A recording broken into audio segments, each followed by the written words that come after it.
is going on, Nitrosites? It is your boy, the Nitro General here, and welcome to Week 2 of the NPBA against Pokeball Z and Coach RW271. Now, I am really excited about this week, guys. RW's got a really threatening team. I think we got a really good chance of beating him. I have a really cool team that I'm really excited about. Yeah, I don't really want to waste too much time. So if you guys are excited about this, make sure you hit that like button down below. Subscribe if you guys are new. Share this video with your friends. As always, make sure your notifications are on so you do not miss a battle every single Sunday. And leave me a comment down below about anything that happened in the video, anything in the team builder, in the battle, anything. Just leave me a comment down below. Helps out with interaction. And then as always, if you guys could watch this video in its entirety, I would really appreciate it. It helps out the YouTube algorithm, push it out to other people who might enjoy the content. If you guys only watch like 3 or 4 minutes of it, it actually hurts the video more than it helps it. So even if you just click on it and click like, you're actually doing a lot of harm because the algorithm is like, oh, they watch 1 minute of it, it's obviously not a good video, so we're not going to push it. So I would really appreciate if you guys would watch the video in its entirety. That being said, there is a timestamp somewhere on screen if you guys really aren't interested in the team builder. I always recommend that you guys watch the team builder. That way you guys know what I'm bringing and why I'm bringing it, and you know you're not in the video in the battle, and you're just like, why the hell does he have Aerial Ace on this Pokemon? And I'm like, well, if you watch the team build, you probably know why I brought it. So I really appreciate it if you guys watch it, but either way, my editor should have a timestamp somewhere on screen right now going over, or a timestamp somewhere on the screen for the start of the battle, right? So, but without further ado, guys, let's get right into it. So, RW's team consists of Mega Blaziken, Dragapult, Crocodile, Corviknight, oh my god, why can't I think of the Cleaver, Galvantula, Flapple, Luxray, Meganium. He's also got a Cantonian Persian and Prim Arena. So, I obviously used Mega Blaziken in the last season of the league where we used Megas, so I know how threatening this thing can be, right? It's incredibly scary, right? He's also got Normal, Bug, and Rock Terra on his Kleavor, and Electric, Dark, and Normal on his Luxray, right? Luxray, I feel like, is the bigger Terra Captain that's scarier. Obviously, Dark being the typing it should have been, and then Normal for the Guts-boosted Facades.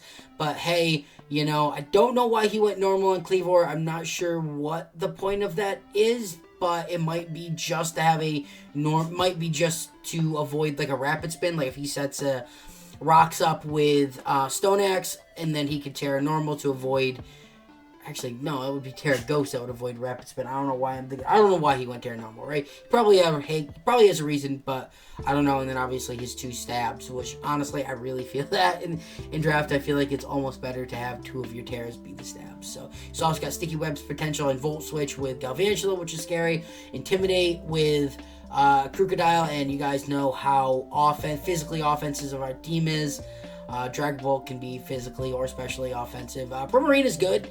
And then, I mean, it can go for like Sparkling Aria and stuff. I'm not really too worried about it. But then we obviously have, he's got Fake Out potential in Persian too if he needs it. I think it's better in doubles, but hey, it's still pretty good. Corviknight, I feel like is one of the most overrated Pokemon in competitive that there is. Now, that's just my opinion. I really don't like Corviknight. It's just like a really bulky, you know, defog, body press.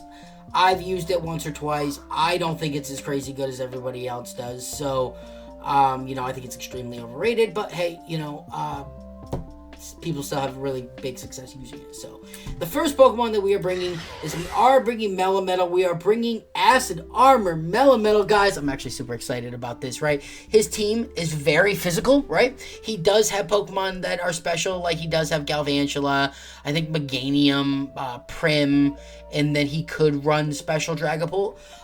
We still have Double Iron Bash for that Prim. We are Adamant. We are max HP, max defense with remaining 4 in attack and an Adamant nature. So we do have Iron Fist and we have Expert Belt, right? Because we have Double Iron Bash, Earthquake, Thunder Punch, right? This hits the majority of his team, right? Earthquake for Blaziken, right? We hit Dragapult with Double Iron Bash. We hit Crocodile is like the main one, right? It's like I probably go for a double Iron Bash, but I could go for an Earthquake there too. Corviknight, we have Thunder Punch, right? I had to run Thunder Punch over Ice Punch. Ice Punch would probably be better for Crocodile and Meganium, but I felt like I needed I needed Thunder Punch for Corviknight because Corviknight could come in and sit on us, because even if we increase all of our defenses, we still haven't increased our attack, meaning that double Iron Bash is going to be resisted. Earthquake's not going to hit it, and if I went with Ice Punch, it's still going to be neutral. So I needed Thunder Punch for coverage wise, right? I don't know if you guys heard that, but somebody's revving their engine outside my window, and I have to have it open because I don't have an air conditioner, and it's currently almost 90 degrees outside right now, and I don't have an air conditioner in this room that I'm recording in, so it is like 80 degrees in here.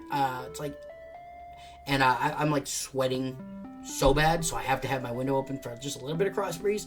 So I apologize if you guys just heard that, but yeah. So we have double Iron Bash for the Cleavor. We hit Galvantula with Earthquake, double Iron Bash again for the Flapple, Earthquake for Luxray, double Iron Bash, and double Iron Bash, right? Like that's what it is. So honestly, we have pretty good coverage on his team. Defense is obviously really, really good in general. So I'm really excited about this. Next up, we do have Urshifu. I mean, obviously, I have to bring him. I'm bringing a Jolly Nature this week because I want to be able to outspeed stuff like a non-speed boosted Dragapult. If he's speed boosted, obviously, we're not going to outspeed it. I wanted to outspeed Cleavor as well. Persian, I'm not really too worried about it, but like we do outspeed Persian here with this set, and we do outspeed Prim with this set too, unless he's choice scarfed. So again, we have Surging Strikes. Surging Strikes obviously is just really, really good in general for like a lot of his team. Close Combat's going to hit Persian, it's going to hit Crocodile, but I would go for Surging Strikes on Crocodile.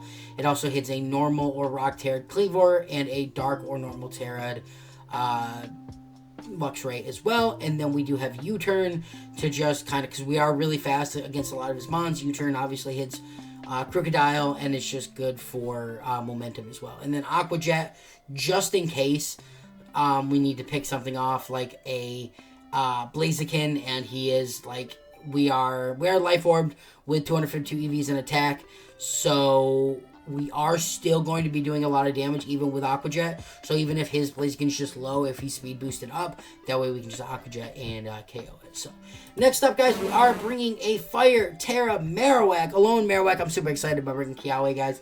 Didn't bring it the first week. Super hyped about it, right? We got max HP, max attack with an Animate Nature. We got Rock Head and the thick club as always. His club is super thick, guys. Don't worry about it. He's very insecure about the size of his club, but I assure you it's super thick, right? I assure you it is. He's got Poltergeist, Flare Blitz, Will-O-the-Wisp, and Flame Charge. I feel like I may have spelled Will-O-the-Wisp wrong now looking at that, because it just looks weird. I don't know. I might not have. I don't know. So, again, I'm really nervous with Poltergeist, especially because in week 1, we started off to a really rough start with missing a 90% accurate Dragon Tail, and I've never missed a accurate move more than Poltergeist. I've told the story 100 times. I lost a random battle once because I missed 5 95% accurate Poltergeists in a row without a invasion boosting on the other mon or an accuracy loss on mine, right? It is still crazy to me to this day that it is 95% accurate, and I've never missed a move more than I missed Poltergeist. So I get very, very, very scared trying to do that, but I just had to fix my mic. Sorry about that. I hope you guys still, it looks like it's still working, so hopefully that you guys didn't just hear that. But yeah, so I've never missed it, but I gotta bring it, right? Flare Blitz is just, because Poltergeist hits the Blaziken, right? Flare Blitz hits pretty much everything else. We do have Will-O-the-Wisp for something like if we are in the face of Crocodile, we are faster. Well, actually, we're not super. If he's non-speed boosted, we're faster. If he is speed boosted at all, if he has any investment in speed, we are not.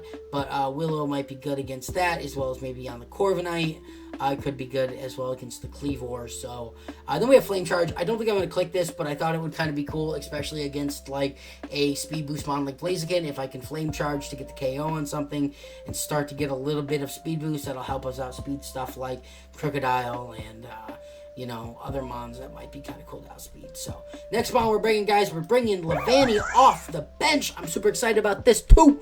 We got 252 EVs in attack, 252 in speed with a Jolly Nature. This allows us to outspeed the majority of his team. We are outspeeding a non-speed boosted Blaziken, right? On 0 speed boost increases, we are outspeeding it.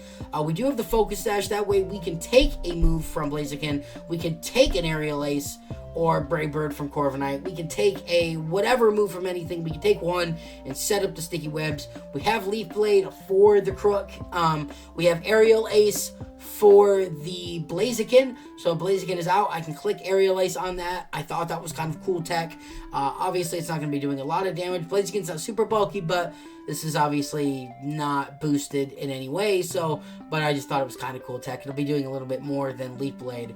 And then we do have Lunge to drop the attack of any of his other Pokemon, right? Next one we are bringing, guys, we are bringing a Wada. I am from New York, but I'm not from the city. I'm upstate New York, so like, I don't know why I was like, we brought a Water Terra. No, we had a Water Terra Nidoking, guys. Again, bringing King Quake again. This is most likely going to be the one that we Terra. We got Sheer Force with Life Orb again, Stealth Rock, Poison Jab, Earthquake, and Aqua Tail. Aqua Tail is for the Water Terra, so then I can have Stab Aqua Tails against an Unterra Cleavor against Blaziken too, which is kind of cool. Main reason why. Poison Jab is there for the Prim, is there for the Meganium as well, but it's really there for the Prim. Earthquake is obviously just there for Blaziken as well as a lot of the other members on his team. And Stealth Rock is really good too. If I can just get Stealth Rocks up, that would kind of be nice. That's pretty much it. So we are Adamant Nature, 252 EVs in attack, 252 in HP, and the remaining 4 in speed. Last but definitely not least, we are bringing Salamence again. We're bringing Jet Ray off the bench. Once again, Adamant Nature, 252 in the EVs in attack, 252 in speed, with the remaining 4 in HP. We are Intimidate this week because I felt like, again, that's better than Moxie for a lot of his members on his team. Then we have the Flyneum Z for that Blaziken specifically, but we can also hit stuff against Dragapult might be kind of cool. We have Dragon Claw for the Dragapult. If I can get one Dragon Dance up, I will be faster than Dragapult, bearing a Choice Scarf. So that'll be good. And then we have Iron Head for the Prim, especially if we are boosted. So, But that is the team, guys. That is the team we are bringing. Yeah, don't really have much more to say. I will see you guys in the battle. Alright, guys, so here we are in the battle against RW, coach of the Pokeball Z for week 2 of the NPBA. So I had to do a post-battle commentary for this because I realized that most of the way through the battle that my mic was not on. So somehow it had been muted and it did not record the audio for like half of the battle. I could have just done a post-battle commentary over top of the video that I already did, that I've done before. However, RW took a lot of time in between his moves, and I commentated a lot. I don't remember exactly what I said, and it's just, it was going to be a longer video, a longer battle, and there was going to be a lot of time in between, a lot of cuts, so it's just easier for me to do a post-battle commentary about what happened. So that's his team right there. We got Corviknight, Dragapult, Blaziken, pretty much everything that I expected, and I'm not really too worried about it. No Luxray, which is good for Urshifu. So I decided to lead with Levani, and he led with Corviknight. So, we said our good luck. Well, I said good luck, I thought. He did not say it. But, so I felt like he was most likely just going to go for a Brave Bird here. He had no reason not to. I was Focus Sash, so I could take it. I wanted to get Sticky Web set up specifically for the Dragapult, for the Blaziken, a lot of his mons to help a lot of our other ones outspeed. So that's what I did. I set up Sticky Webs. He goes for the Brave Bird. It took us down to Focus Sash. Now, I thought about what I wanted to do here. I felt like it was probably the best bet just to go for a lunge, lower his attack. That way something else I could bring out afterwards was going to be able to take it. I thought maybe he had defog, but I wasn't totally sure. He is Life Orb. So, or not Life Orb, Leftovers, I mean. So we do get a lunge off, does absolutely nothing as I knew of, and then he goes for the defog. So, unfortunately, my attack fell because he's mirror armor, which I totally forgot about, if I'm being completely honest. So, it really didn't do anything in general, but it really didn't matter. Like, it totally was alright. My thing here was that because he defogged away the sticky webs, right? Sticky webs are gone. It was in my best bet to go for another sticky webs, right? Because I wanted to get Melemetal in on a safe turn that I could go for acid armor. So my thoughts is that if I go for, he has no reason not to go for a Brave Bird here, right? No reason not to knock me out. So I thought it was in my best bet to go for a sticky webs here, and that way I could get them set up, and what that was going to do was that I could bring in Melemetal and I could click acid armor, right? That was either going to force him to go for there's my sticky webs, and he used his drill pack to knock me out. So, but what I was saying is that sticky webs up, I could bring in Melemetal, and what that was going to do was that was going to either force him to go for another defog, and then I got acid armor up for completely free, or it was going to force him to switch into another Pokemon like Blaziken, which would take the speed boost loss because of sticky webs. I would get to keep it up for now, and I would still get acid armor up. So that was my thought process here, but I figured he was just going to go for a defog. So he knocks me out here, which is fine. That's what I wanted. I bring in Melemetal. He does go for the defog, which is what I was excited about, and we do get an acid armor off. Now, we are already +2 defense, right? I am max defense, max HP. I was nervous that he had body press, right? We had seen at this point, Braveberg, defog, drill peck. It would make sense that his last one would either be roost or it would be body press. I felt like body press was a really, really good option against Bob because I was a steel type and he needed something super effective against me. But max defense, max HP, +2 in defense, I really felt like I was fine. So I decided to click acid armor once again. So I clicked, so he decides to go for a Brave Bird, does absolutely nothing. I get an acid armor up. I know what he was thinking, that I probably didn't have anything for him. I don't think he was prepped for the Thunder Punch. So I am +3 defense now. Again, I thought I had no reason to not click it one more time and get +4, right? He defogs again. I don't know why he did that, but we get to +4 defense. I think he probably just did that to lower my evasiveness. That way, like other moves guaranteed hit it. But here was my option, right? I was in +4. I had well over, I think it was like 1,500 defense at this point, or 1,300, one of the two. Can't see at the time, but I am pretty much guaranteed to live any attack from Corviknight, anything from Blaziken, anything from Cleavor, anything from Crook. If it was a physical Dragapult, anything from physical Dragapult. So I thought that he was either going to go into Dragapult if it was special, or he would go into Prim. However, with Prim, I had Double Iron Bash, and I was 90% sure that I could take any regular special attack from Prim, as well as I could take at least one turn of anything special from Dragapult. So this was actually the longest turn of the battle. He took a long time, which to me told me he did not have a clear go into.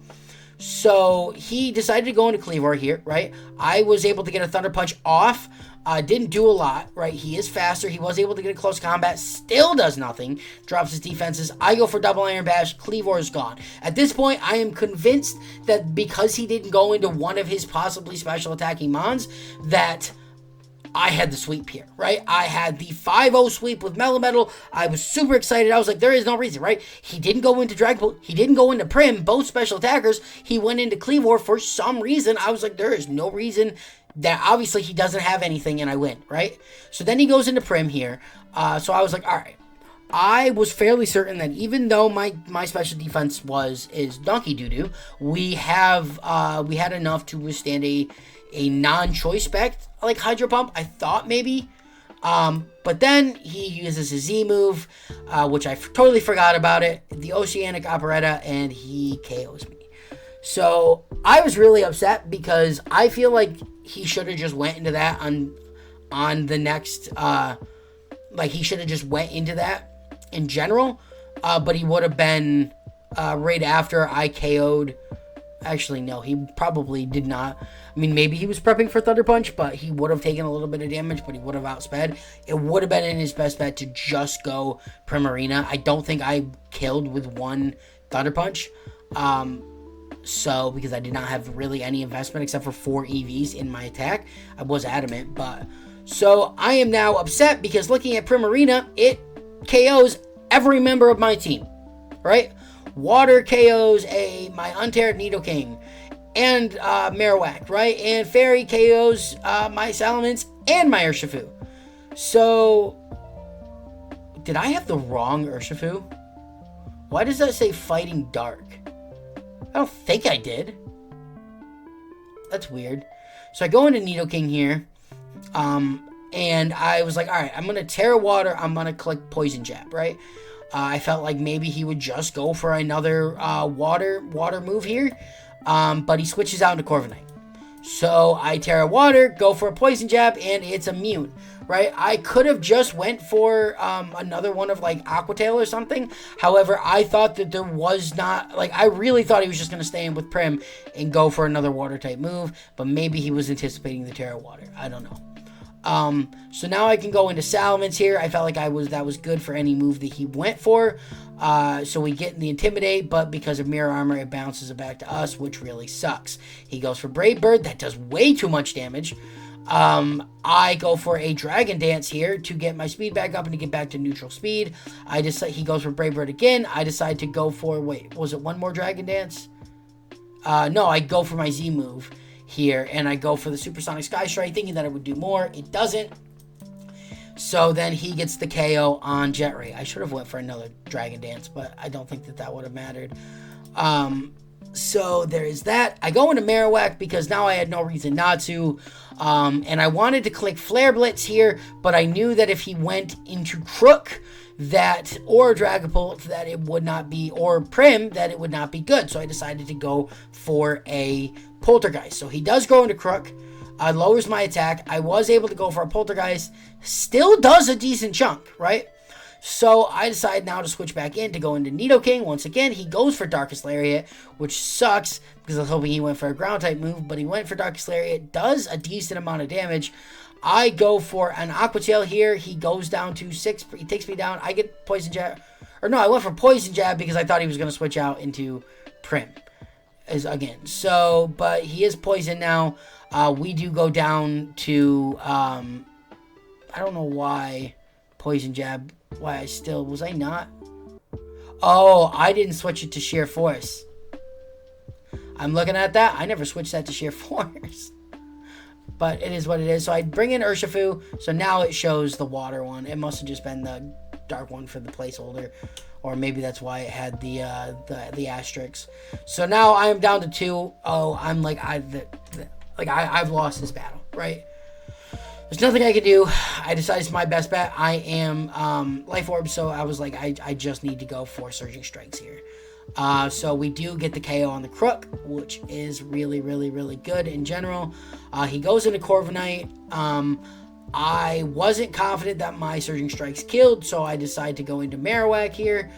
He goes for a Brave Bird. Actually doesn't do too much damage, right? So again, once again, it was my best bet to go for a Poltergeist here and not a Flare Blitz because of the Prim. So there's the Prim now. I go into, we get Poltergeist off, and it one-shots, right? I was beyond excited here, right? And then he brings out Blaziken instead of Dragapult, which told me that the Dragapult didn't have a Ghost-type move. So here I was really excited. I had no reason to not go for a Poltergeist. He Megas, he detects to get a speed boost up. That's alright. I Poltergeist. There's still no reason for me not to go for it again. He goes for a Blaze Kick, does absolutely nothing, right? I go for a Poltergeist. KOs, baby. Let's go, Marowak, right? He now goes into Dragapult. At this point, I did not feel like I had any reason not to go for Poltergeist here because he didn't bring it in when he should have brought it in. So that means that it's that it's guaranteed, but he outspeeds. Again, this is one of the times where I cannot wrap my brain around what happened in this battle, because he had so many opportunities to not sack a Pokemon and bring in the clearly better option, and it twisted with my mind thinking that he had some sets that were really weird that would not work. He sacked Blaziken for no reason, right? Because he didn't go into Dragon Ball. Why? I have no clue why he allowed both Primarina and Blaziken to be one-shot by my Poltergeist when he had a faster Dragapult with a special type move. And this is also more reaffirming why he didn't go into Dragapult earlier against Melemetal, because he was special, right? So now Kiawe goes down. So now I bring in Balboa. It is my best bet to go for Surging Strikes here. I was like, okay, I go for Surging Strikes. I can two-shot this thing with Surging Strikes. And I'm hoping that I could one-shot Corviknight. I wasn't confident, like I said earlier, but I was hoping I could. We go for a Surging... He goes for a Shadow Ball. Does not kill. We can take another one, right? We go for Surging Strikes. And he disables it. On the third hit, he disables it. So now, the Surging Strikes that would have KO'd Dragapult on the next turn, because I outsped. So, so I could have, I 100% could have taken another Shadow Ball, taken out the Dragapult, and then I come in with Corviknight, and I may or may not have, but if I may have KO'd it. And that Corviknight's obviously really offensive, as we saw with the Brave Bird on Jet Ray. So now, all I have is Aqua Jet. I can't go for U-turn on this thing. Obviously, that's not going to KO. I can't go for Close Combat because it's not effective. It doesn't affect him. So I go for Aqua Jet. Doesn't KO. I takes the HP loss, and boom, Balboa's done. So we lost, right? We lost the battle only and only because of the Cursed Body. I still may have went down because of... Now I'm looking at this. I still might have went down because of the Life Orb. Because... I actually think I still would have. I don't know. It would have been close. But that's the way the cookie crumbles. So we lost because of once again we lost because of the stupid hacks. Week 1 we got flinched twice, missed a 90% accurate this move. This week we lost because we got Cursed Bodied and we got knocked out. And I couldn't go for another Surging Strikes. So, it is what it is, guys. We are now 0-2, right? Going into the third week. That means that if we want to make playoffs, we need to lose one battle to guarantee a spot. Right? One battle. That's it. That's all we can lose for the rest of the season. We could possibly lose 2, and we might still make playoffs on a differential base, but if I don't have a good differential, I still am not going to make it. So, it is what it is. There's not very much that I can say. I'm going to talk about this more in next week's battle, because we're going to have a little bit of a team recomp. So, I've already did it. I'm not going to explain it now. We're going to explain it at the beginning of next week's battle. But I'm telling you guys right now, I dropped half my team, right? I used all of my transactions, and I dropped 6 out of our 11 Pokemon. So we kept 5 of our original ones. We dropped everybody else, and we did a complete team recomp, because that is the only thing we could do to try and save the season at this point. I'm going to explain more in next week's video, so make sure you guys have your notifications on so you do not see the brand new team that we have at the beginning of next week. But I can't keep the team that we have, especially because we've never lost to RW. He's a good battler, right? Like, I 100% he deserved this win, man. Like, GG's to him. Like, 110% he deserved this win. He outplayed me, and he is just better he was just good in this game. However, there is just the fact that, like, the way he switched into Pokemon really screwed with my head as well, because half of it made no sense, right? Why he switched into the Pokemon he did when he did made absolutely zero sense, because there were multiple times when he sacked a Pokemon that he didn't need to, and then came in and got a KO that he could have got a turn before. So, because of all that, that really screwed with my head. Maybe that was his point. Maybe his point was to throw me off to the point where I threw the battle like I did. I don't know. But, yeah, so I thought my recording stopped, but it didn't. But that's going to be it from me, guys, so make sure you have your notifications on for next week's battle. Other than that, though, that is going to be it from me. So like I say at the end of every video, I am the Nitro General. I really hope you guys did enjoy. I'll see you in the next one. Nitro General's out.